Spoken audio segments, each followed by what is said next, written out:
झुकेगा नहीं साला।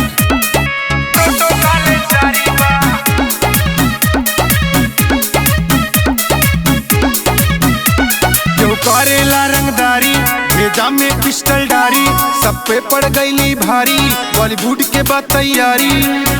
सुन ले बाबू सुन, झुकेगा नहीं साला। क्यों करेला रंगदारी भेजा में पिस्टल डारी, सब पे पड़ गईली भारी बॉलीवुड के बाद तैयारी। यूट्यूब फैमिली के कृपा से देखा दुनिया सारी बा, चलेला भौजी के काफिला देखा जलवा जारी बा।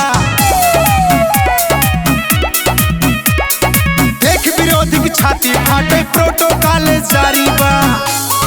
चलेला भौजी के काफिला, चलेला भौजी के काफिला, प्रोटोकॉल जारी बा, प्रोटोकॉल जारी बा। पवन खेसारी शिल्पी जी के जैसन गाना आई, फौजिन मिलके रील बनावे ट्रेंडिंग में छा जाई। फौजिन मिलके रील बनावे ट्रेंडिंग में छा जाई। पवन खेसारी शिल्पी जी के जैसन गाना आई, फौजिन मिलके रील बनावे ट्रेंडिंग में छा जाई।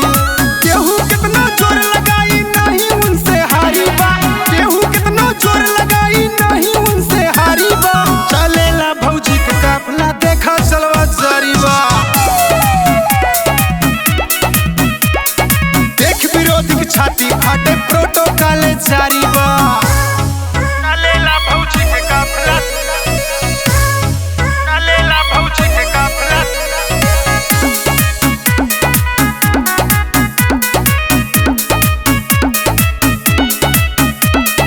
प्रोटोकॉल जारी बा, प्रोटोकॉल जारी बा। यूट्यूब मीडिया वाले भी वही के पीछे भागेला, जहाँ भी भौजाई जाली हजारों भीड़ लागेला। जहाँ भी भौजाई जाली हजारों भीड़ लागेला। यूट्यूब मीडिया वाले भी वही के पीछे लागेला, जहाँ भी भौजाई जाली है थाना पुलिस आवेला।